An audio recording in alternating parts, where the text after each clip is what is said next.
For me, tonight is the party, and I will be attending. Will this movie live up to expectations? Well, that is a very good question. I'm hoping it does, but so far from what I'm seeing from people who've seen the film already, maybe not. Granted, I will give my own take on this film after I see it, but here's what people have said about the film thus far. A highly derivative, bland plot packed with awful dialogue and some really weak jump scares. A few good ones too. Not much to look forward to. I'm dumbfounded by Five Nights at Freddy's 2, which isn't scary or even remotely interesting. No amount of fan service could have saved this. McKenna Grace and the Scream reunion are wasted. Maybe the video games didn't translate to the movies. Much bigger, but it has a lot of problems. The main problem is the timeline and the characters. Everything is too messed up. It's not FNAF 2.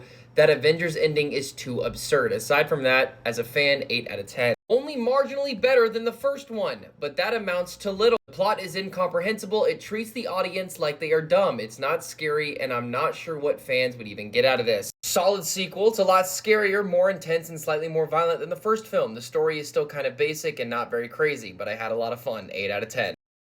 Those reviews has me worried.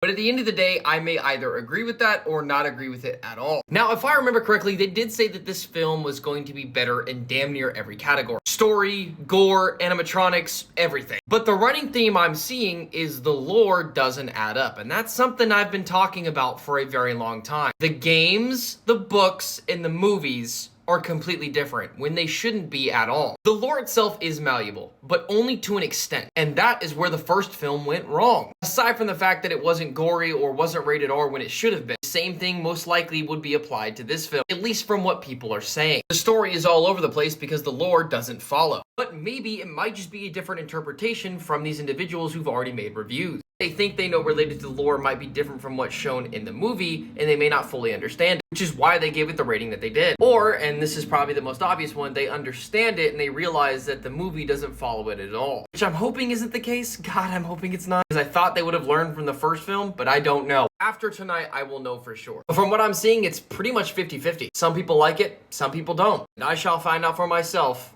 later on.